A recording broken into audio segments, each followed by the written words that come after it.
Guys I hope you are doing well. पिकिया tech classes में आप सभी का स्वागत है।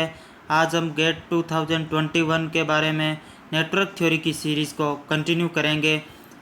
इस सीरीज़ में अपने डिफरेंट वीडियो के थ्रू फुल सिलेबस कवर करने की कोशिश कर रहे हैं, जिसमें से अपना बेसिक टॉपिक अभी चल रहा है। आपने अगर अभी तक मेरे वीडियो को शेयर नहीं किया है तो ज़्यादा से ज़्यादा वीडियो को शेयर करते रहिए, जिससे क्या होगा कि आप मेरे को थोड़ा मोटिवेशन मिलेगा। इसके अलावा आप वीडियो को, अगर आपको वीडियो ये अच्छा लगे तो आपको लाइक कर देना है ज़रूर, और नहीं अच्छा लगे तो इसको डिसलाइक ज़रूर कर दीजिएगा। आप ज़्यादा से ज़्यादा लोगों को शेयर कीजिए जो रियल में जेई एई या गेट की प्रिपरेशन कर रहे हैं। इससे इन सब लोगों को बेनिफिट मिले और मुझे भी अच्छा लगे कि मेरा कोर्स अच्छे से लोग पढ़ रहे हैं। साथ ही आप हमारे टेलीग्राम चैनल को ज्वाइन कर सकते हैं, जिसका लिंक आपको डिस्क्रिप्शन बॉक्स में मिल जाएगा। वहाँ से आप टेलीग्राम चैनल को ज्वाइन कर लीजिएगा, और वहाँ कोई भी किसी भी तरीके का डाउट होता है तो आपको उस टेलीग्राम चैनल पे अपलोड कर दीजिएगा, वहाँ से अपने सॉल्व कर लेंगे उसको।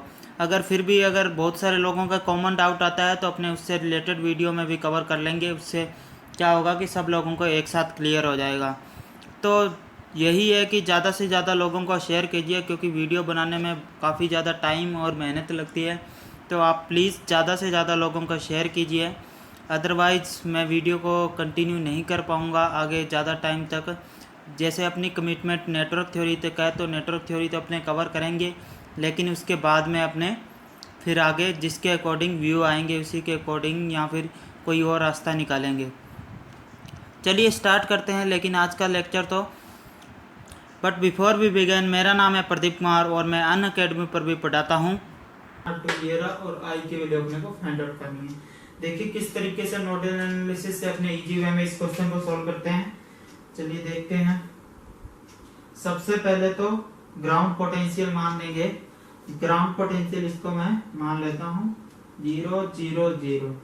ठीक है, उसके बाद में आपको जहां भी दिख रहा है कि यहाँ पोटेंशियल लिख सकते हैं, वहां आप लिख दीजिएगा। पहले 0 प्लस माइनस से प्लस 100 का राइज तो 100 वोल्ट, और इसी तरीके से 0 से प्लस माइनस से प्लस तो 40 का राइज तो 40 वोल्ट। ठीक है, आगे आप क्या करते हैं, इसकी वैल्यू देखिए किसी भी तरीके से अपने निकाल नहीं सकते, तो अपने फिलहाल इसको छोड़ देते हैं, अपने को पता नहीं है। सपोज करते हैं V1। ठीक है, अब अपने क्या कोशिश करते हैं कि यहाँ से देखिए ये 10 एम्पियर करंट है, इसका मतलब यहाँ से कितना जा रहा होगा 10 एम्पियर, ऐसे करके ऐसे जा रहा है। इसी तरीके से यहाँ से कितना जा रहा है, ये 5 एम्पियर करंट। अच्छा, अब आपको पूछा गया है आई की वैल्यू कितनी है, तो आप यहाँ पे नोट पे KCL लगाइए तो आपको आई की वैल्यू नहीं पता चल जाएगी। देखिए incoming current equal to outgoing current, incoming current आई है और आउटगोइंग करंट इक्वल टू कितनी है 10 प्लस 5, तो आई की वैल्यू आ गई मेरे पास 15 एम्पियर। तो 15 एम्पियर अगर आई की वैल्यू आ गई तो क्वेश्चन का एक तो सॉल्यूशन हो गया। ठीक है, नेक्स्ट अपने को R1 R2 की वैल्यू फाइंड आउट करनी है। अब आई की अगर वैल्यू आ गई तो करंट अपना आई इस तरीके से 15 एम्पियर, तो यहाँ प्लस और यहाँ माइनस। ठीक है, तो इसका मतलब अपना यहाँ प्लस यहाँ माइनस, तो इसका मतलब इसके अक्रॉस पोटेंशियल ड्रॉप कितना हो जाएगा 15 टू 30, तो 30 वोल्ट का पोटेंशियल ड्रॉप हो जाएगा। तो इसका मतलब यहाँ 0 और यहाँ प्लस, 0 से माइनस से प्लस की ओर क्या हो रहा है, पोटेंशियल राइज हो रहा है, तो इसका मतलब V1 की वैल्यू भी आ गई 30। ठीक है, अब अपने कोशिश करते हैं यहाँ पे नोडल लगाते हैं किस तरीके से अपने R1 R2 की वैल्यू फाइंड आउट करना बाकी रहा रिमेनिंग, तो अपने अब करते हैं किस तरीके से कर सकते हैं। अगर मैं यहाँ पे V1 की जगह नोडल लगा देता हूँ, तो हमेशा ही जिस पोटेंशियल पे नोडल लगानी है वो आपको हायर पोटेंशियल मान के चलना है, बाकी अपने आप साइन एडजस्ट हो जाएंगे। तो पहले इस ब्रांच के लिए 30 minus 100 divide by 14 plus 30 minus, इस ब्रांच के लिए क्या है 30 minus 40 divide by R2 plus, अब इधर जो करंट जा रहा है 15 एम्पियर जा रहा है, तो 15 एम्पियर डायरेक्ट लिखिए 0। देखिए आउटवर्ड करंट होना चाहिए सबका सब, ये आउटवर्ड मैंने लिखा क्योंकि इसको हायर पोटेंशियल माना, फिर इसको हायर पोटेंशियल मान के आउटवर्ड लिख दिया, और ये आउटवर्ड पहले से ही दे रखा है तो 15 एम्पियर, इसलिए मैंने प्लस का साइन लगा दिया। अगर ये अपवर्ड दिया रहता तो फिर मेरे को -15 लिखना रहता। ठीक है, यहाँ से R2 अननोन है तो R2 अननोन की वैल्यू फाइंड आउट कर लो। तो देखिए आप यहाँ क्या करेंगे, डायरेक्ट इसको लिख देता हूँ मैं, कितना हो गया, ये हो गया 70 14 प्लस 30 माइनस, तो माइनस का ही ये आ गया, माइनस का कितना 10/R2 प्लस 15 इक्वल टू 0। इसको और सॉल्व कर लेते हैं, और सॉल्व किस कर सकते हैं, 14 5 जा कितने हो गए 70 और -5 हो गया, ये -5 और प्लस 15 कितना हो गया 10 हो गया। 10 उधर जाके इसको ऐसे लिख सकता हूँ माइनस, तो यही लिख देता हूँ मैं, -10/R2 इक्वल टू -10। अब -10 से -10 कैंसिल हो गया, R2 इक्वल टू कितना आ गया 1 ओम। देखिए कितना इजी वे में सॉल्व हो गया अपना, 1 ओम आ गया। इसी तरीके से नेक्स्ट जो बात करेंगे अपने, R2 की वैल्यू आ गई 1 ओम। R1 की वैल्यू अपने को फाइंड आउट करनी है। R1 की वैल्यू किस तरीके से निकाल सकते हैं, देखिए R1 की वैल्यू है जो यहाँ पे नोड लगा देते हैं, यहाँ पे देखिए, यहाँ पे नोड N1 में लगा चुका हूँ। अब मैं N2 की बात कर रहा हूँ, ठीक है, N2 की बात यहाँ कर लेते हैं। N2 की बात कर लेते हैं, तो सबसे पहले देखूंगा कि मैं सबसे पहले इसको हायर पोटेंशियल मान के आउटवर्ड में करंट सब लिख दूंगा। तो 100 - 40 divide by R2 resistance plus, इस ब्रांच के लिए लिख चुका हूँ, इसके लिए लिख रहा हूँ मैं 100 माइनस कितना है V1, और V1 की वैल्यू कितनी है 30 डिवाइड बाई 14 ओम। उसके बाद में ये जो करंट है, ये जो करंट देखनी पड़ेगी मेरे को, कहाँ कितनी है, इनकमिंग है या आउटगोइंग है। देखिए अपने को तो आउटगोइंग करंट की वैल्यू लिखनी है, लेकिन करंट इनकमिंग दे रही है, तो अपने क्या लिखेंगे यहाँ -10 एम्पियर इक्वल टू 0। इसको सॉल्व कर लेते हैं। R2 की वैल्यू अननोन है, तो R2 की वैल्यू यहाँ से डायरेक्ट आ जाएगी -60/R2। इसी तरीके से आगे लिख देते हैं इसको, कितना आ जाएगा +60/R2 प्लस ये कितना आ जाएगा 70/14 -10 इक्वल टू 0। माइनस को उधर ले गया +10 इक्वल टू 0। इसी तरीके से ये 5 जा में चला गया, तो ये हो गया 60/R2 प्लस 5 और इधर -5 जाके 5 ही बच गया। ये R2 इधर आ गया, 60 डिवाइड बाई 5 हो गया 12 होगा, चला गया। तो R2 की वैल्यू यहाँ से आ गई 12 ओम। तो ये R2 की वैल्यू आ गई, और I की वैल्यू जो पहले ही अपने निकाल चुके हैं कितनी आ गई 15 एम्पियर। तो इस तरीके से अपने इजी वे में सॉल्व कर सकते हैं R1 R2 और I की वैल्यू को। देखिए इस क्वेश्चन में सबसे पहली बात आपको ये करंट पता करनी थी। अगर आपने ये करंट पता कर ली तो इसके बाद में सब क्वेश्चन में इजी है, कुछ भी नहीं है, ठीक है। तो इस तरीके से आप ध्यान से क्वेश्चन को सॉल्व कर दिएगा ताकि आप इजी वे में चल सके। अदरवाइज क्या है कि अगर आप इस करंट किसी और तरीके से करेंगे, V1 V2 इस तरीके से मान के कर लेंगे, तो क्वेश्चन की इक्वेशन बहुत कॉम्प्लिकेटेड हो जाएगी। आप सबसे पहले वो नोट कैलकुलेट कीजिए जिसकी वैल्यू अपने इजी वे में कैलकुलेट कर सकते हैं, जैसे यहाँ से 100, यहाँ से 40। Find the voltage in the network zone, अपने को वोल्टेज की वैल्यू फाइंड आउट करनी है। अब क्या हो गया कि इस क्वेश्चन के अंदर सबसे पहले मैं नोड को पता करूंगा, कौन कौन से नोड है, V1 V2 V3 की वैल्यू पता करनी है। तो सिंपल सी बात है, नोड 1 ये हो गया, नोड 2 ये हो गया, नोड 3 ये हो गया, ठीक है। अब उसके बाद में मैं KCL लगाना स्टार्ट करता हूँ। सपोज कीजिए कि नोड 1 में पहले देखेंगे कि डायरेक्ट किसकी वोल्टेज निकाल सकते हैं, तो किसी की नहीं निकाल सकते, तो अपने पहले KCL लगाएंगे। KCL लगाने के लिए मैं नोड 1 की बात करता हूँ सबसे पहले। अगर मैं नोड 1 की बात करूं तो नोड 1 में KCL लगाते हैं। नोड 1 में पहले यहाँ ग्राउंड पोटेंशियल है 0 0 0। उसके लिए सबसे पहले V1, इस वाली ब्रांच के लिए क्या लिखूंगा, V1 बाई कितना लिखता हूँ 4 प्लस, उसके बाद में इस वाली ब्रांच के लिए V1 minus V2 divide by 2, ठीक है। उसके बाद में इस वाले ब्रांच के लिए लिखना पड़ेगा मेरे को। इस वाले ब्रांच में देखूंगा तो रेजिस्टेंस है ही नहीं, रेजिस्टेंस नहीं है, एक वोल्टेज सोर्स दिया गया है। तो वोल्टेज सोर्स दिया गया तो इसमें से करंट निकालने की अपने पास प्रॉब्लम होगी। तो इसमें से करंट निकालने की पहले आप कॉन्सेप्ट समझिए, फिर मैं आपको बताऊंगा किस तरीके से ये क्या कॉन्सेप्ट है। तो पहले आप कॉन्सेप्ट समझिए क्या है। अपने को पहले करंट निकालना था इसका, ये वाला करंट, ये सपोज मैं इसको लिख देता हूँ I1 I2 और I3। अपने नोड एनालिसिस में क्या करते हैं कि सारी करंट आउटवर्ड डायरेक्शन में जाती है और इन सबको ऐड करके इक्वल टू 0 कर देते हैं, क्योंकि किसी भी नोड पे sum of all current equal to 0 होता है। ये केसीएल इक्वेशन होती है। तो I1, I2 और I3 की वैल्यू अपने फाइंड आउट करते हैं। तो I1 की वैल्यू ये अपने ये फाइंड आउट कर चुके हैं, ठीक है। I2 की वैल्यू अपने ये फाइंड आउट कर चुके हैं। बात आई I3 की वैल्यू फाइंड आउट करनी है। अगर I3 की वैल्यू फाइंड आउट करनी है तो I3 करंट देखिए यहाँ से आ रहा है, डायरेक्ट कोई रेजिस्टेंस दिया हुआ नहीं है, लेकिन आप ध्यान से देखिए I3 करंट है तो दो पार्ट में डिवाइड हो रहा है। कहाँ यहाँ I3 डैश और I3 डबल डैश। इसी तरीके से तो ये करंट दो पार्ट में डिवाइड होगा, I3 डैश और I3 डबल डैश की बात अलग अलग होगी। अगर मेरे को I3 डैश, अब I3 इक्वल टू 0 कर दूंगा। अब I3 की वैल्यू मैं यहां से लिखूंगा I3 dash plus I3 double dash, ठीक है। अब I3 डैश की वैल्यू निकालना चाहूंगा तो V3 डिवाइड बाई 8 प्लस, देखिए इस वाले ब्रांच की वैल्यू निकाली मैंने, उसके I3 डबल डैश की value V3 minus V2 divide by 2, V3 minus V2 divide by 2 equal to I3। ये I3 की वैल्यू आ गई। अब इस I3 की वैल्यू को यहाँ सब्स्टिट्यूट कर देंगे अपने। सब्स्टिट्यूट कीजिए V1 by 4 plus V1 minus V2 by 2 plus V3 by 8 plus V3 minus V2 by 2 equal to 0, ठीक है। अब अपने को इस तरीके से देखेंगे। अब आप इसको इस नजर से देखिए कि आपने अगर यहाँ नोड 1 पे अगर आपने केसीएल लगाया होता तो आपके पास ये दो टर्म आती प्लस एक I3 एक्स्ट्रा आता, नहीं आता क्या बताइए, I3 एक एक्स्ट्रा आता।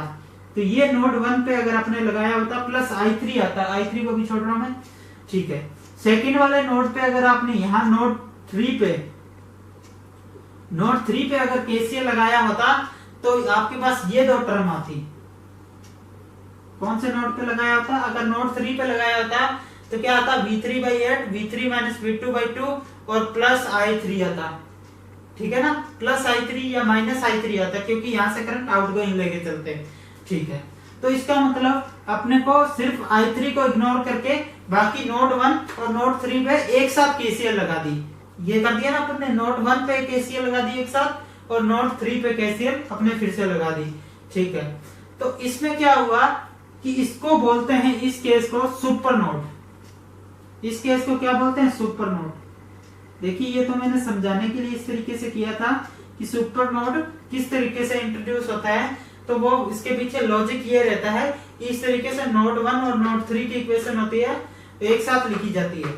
एक साथ क्यों लिखी जाती है, क्योंकि बेसिकली इसके पीछे लॉजिक ये है कि I3 मान के फिर अपने इस तरीके से लिखते हैं, इस तरीके से।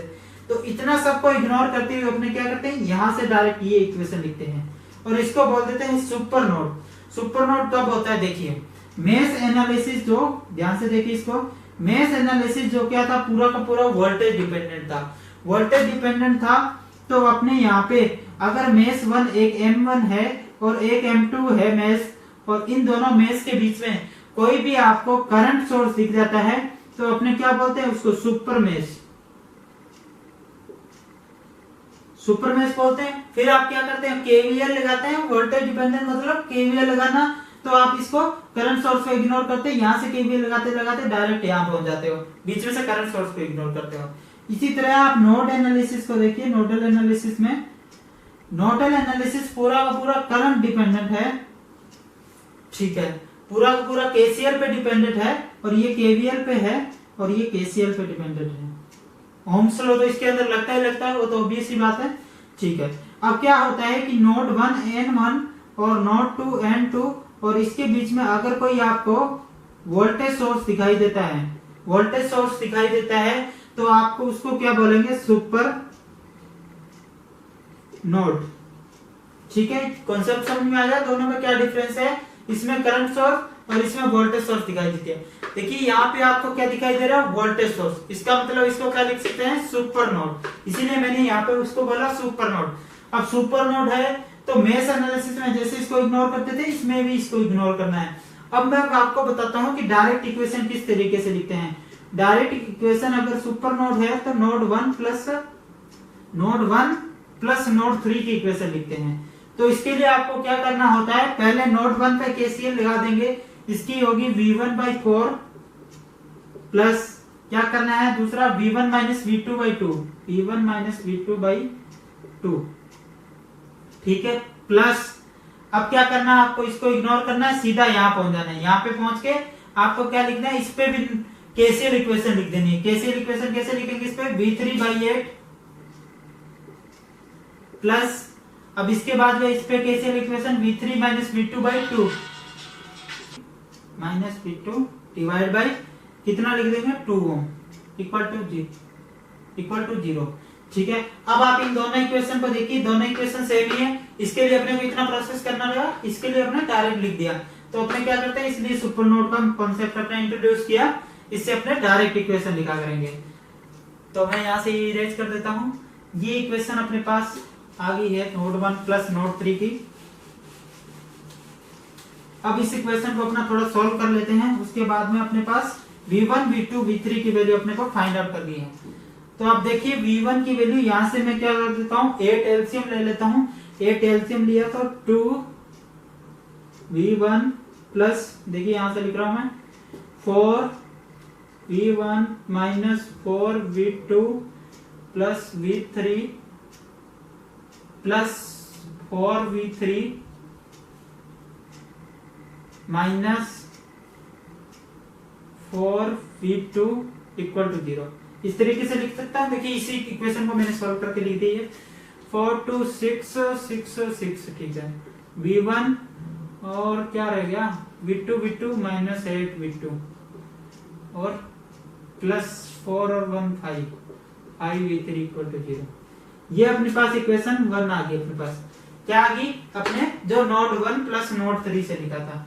तो अपने पास v1 v2 v3 तीन तरह की इक्वेशन है। अब अपने क्या करना है कि नोड 1 की इक्वेशन लिख लेते हैं एक बार, सॉरी नोड 2 पे लिख लेते हैं। अभी इक्वेशन नोड 2 पे नहीं लिखा ना अभी तक अपने, तो नोड 2 पे इक्वेशन लिखते हैं। नोड 2 पे किस तरीके से लिखेंगे, आप क्या करेंगे, v2 इस ब्रांच के लिए लिख रहा हूं मैं सबसे पहले v2 minus v1 divide by 2 plus v2 minus v3 divide by 2। अब इसमें देखेंगे करंट किस डायरेक्शन में होना चाहिए, इस डायरेक्शन में होना चाहिए, लेकिन आ रहा है इनवर्ट, तो -5 इक्वल टू 0। अब इसको सॉल्व कर लेते हैं, 2 एलसीएम ले लेते हैं, तो v2 minus v1 plus v2 minus v3 minus 10 equal to 0। इसको सॉल्व कर लेते हैं, v2 v2 minus v1 minus v3 equal to 10। तो ये v1 v2 v3 में थी दो इक्वेशन आ गई। उसके बाद में एक और इक्वेशन अपने को चाहिए होगी, तो आप क्या करो, यहाँ v3 इनका डिफरेंस देखिए, ये हायर पोटेंशियल पे v3, तो v3 हायर पोटेंशियल पे सब्ट्रैक्ट कर दूंगा इसमें से v1, तो इसकी वैल्यू आ गई है 10 वोल्ट, ठीक है। वोल्ट को नहीं लिख रहा मैं। अब अपने पास तीन इक्वेशन है, तीन ही वेरिएबल है। अब इसको इजी वे में सॉल्व कर सकते हैं आप। तो अपने कैसे सॉल्व करेंगे, सबसे पहले क्या करते हैं, इन दोनों को सॉल्व कर लेते हैं। कैसे सॉल्व करते हैं, इसको क्या करते हैं 4 से मल्टीप्लाई कर लेते हैं। 4 से मल्टीप्लाई करके यहाँ लिख रहा हूं मैं 8v2, 4 से मल्टीप्लाई कर रहा हूं इसको, देखिए ध्यान से, 8v2 minus 4v1 minus 4v3 equal to 40। अब इसको यहाँ से यहाँ नीचे लिख लेता हूँ, 6v1 minus 8v2 plus 5v3 equal to 0, ठीक है। अब इसको क्या कर देते हैं, ऐड कर देते हैं, 4 6 2v1। अब यहाँ से कितना आ जाएगा, देखिए आप ध्यान से, 5v3 प्लस का और माइनस का है, तो प्लस v3 इक्वल टू 40, यह आपके पास आ गया। अब अपने क्या करेंगे, v3 और v1 की वैल्यू है, तो v3 की वैल्यू यहाँ पुट कर देते हैं, v3 की वैल्यू यहाँ पुट करते हैं। तो यहाँ से v3 की वैल्यू कितनी आ जाएगी, v3 की वैल्यू आ जाएगी 40 माइनस 2v1, आ जाएगी कि नहीं आ जाएगी। v3 की वैल्यू यहाँ पुट कीजिए, 40 minus 2v1 minus v1 equal to 10, तो 40 माइनस 3v1 इक्वल टू 10। तो यहाँ से माइनस का 3v1 इक्वल टू माइनस का 30, सॉरी 30 माइनस का 30, हाँ ठीक है, माइनस का 30 आ गया। और यहाँ से v1 की वैल्यू कितनी आ जाएगी, 10 वोल्ट। V1 की वैल्यू आ गई आपकी 10 वोल्ट। इसी तरीके से V1 की वैल्यू अगर 10 वोल्ट आ गई तो V3 की वैल्यू आप कितनी बताइए, 40 माइनस 10 टू 20, तो V3 की वैल्यू कितनी आ गई, 20 वोल्ट।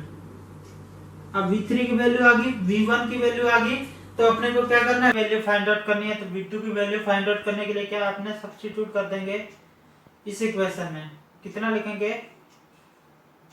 2 V2 की वैल्यू अपने को पता नहीं है, माइनस का V1 की वैल्यू है 10 माइनस और V3 की वैल्यू है 20 इक्वल टू 10। देखिए यहाँ से कितना हो गया, 2V2 इक्वल टू कितना हो गया 30 40 तो V2 की वैल्यू कितनी आ गई 20 वोल्ट। इस तरीके से अपने को V1 V2 और V3 की वैल्यू 20 आ गई, जितनी भी आनी चाहिए थी, V1 की 10 V3 की 20 और V2 की भी। इसमें अपन ने यहाँ पे नोड लगाया, यहाँ पे नोड लगाया, दोनों को मिला के अपन ने लिखा सुपर नोड। उसके बाद में अपन ने एक यहाँ पे क्या लगाया, वोल्टेज डिफरेंस, इसका मतलब केवीएल। तो जो भी सुपर नोड होता है वहां पे अपने कौन कौन सी इक्वेशन लगाते हैं, सुपर नोड के लिए आप ये नोट कर लीजिएगा, सुपर नोड के लिए जो इक्वेशन लगाते हैं, पहली तो केसीएल लगाते हैं, क्योंकि नोडल एनालिसिस है, केसीएल तो लगेगा ही लगेगा। यहाँ नीचे लिख देता हूं मैं इसको, आंसर तो आ ही गया, कोई दिक्कत वाली बात है नहीं। 10 20 15 सुपर नोड के लिए, सुपर नोड के लिए जो इक्वेशन है, पहले तो केसीएल लगाते हैं, जो कि अपने क्या है, सिंपल नोड एनालिसिस में लगाते ही हैं। दूसरा ओम्स लॉ लगाते हैं, वो भी अपने किस में लगाते हैं, नोडल एनालिसिस में लगाते ही हैं। थर्ड जो अपने लगाते हैं, इसमें केवीएल लगाते हैं। जो अपने लिखा था, क्या लिखा था, V3 minus V2 equal to 10, ये कहां से लिखा, ये क्या कौन सी इक्वेशन है, केवीएल इक्वेशन। तो जो सुपर मेश आएगा या सुपर नोड आएगा, वहां पे तीनों तरह की इक्वेशन लगती है, केसीएल, ओम्स लॉ और केवीएल। ये बात आपको ध्यान रखनी है, अगर एमसीक्यू में बाय चांस जेईएन वगैरह के एग्जाम में पूछा जाए तो आप इसको बता दीजिएगा, ठीक है। Guys, I hope you are enjoyed this video. आपको किसी भी तरह की कोई भी क्वेरीज हो तो आप कमेंट बॉक्स में बता सकते हैं। साथ ही आप ये बताइए कि आपको ये वीडियो कैसा लगा और आप किस तरह से और आगे अच्छे वीडियो पाना चाहते हैं इसी तरीके से। और इसके साथ ही अगर आपको अच्छा लगा तो आप लाइक कीजिए, चैनल को सब्सक्राइब कीजिए और ज़्यादा से ज़्यादा लोगों को शेयर कीजिए। ये शेयर ज़रूर कीजिएगा, उन लोगों के साथ शेयर कीजिए जो रियल में जेई एई या गेट की प्रिपरेशन कर रहे हैं, उन लोगों के साथ शेयर कीजिए, क्योंकि इससे क्या होगा कि जो रियल में पढ़ने वाले लोग हैं उनके साथ ये इन्फॉर्मेशन शेयर होगी, तो ये बेनिफिशियल होगा उनके लिए भी। और मेरे को भी अच्छा लगेगा कि जो लोग पढ़ने वाले हैं वो लोग वीडियो के व्यू बढ़ा रहे हैं, वो लोग इस वीडियो को देख रहे हैं, तो उससे अच्छा नहीं हो सकता कुछ भी। Thank you guys.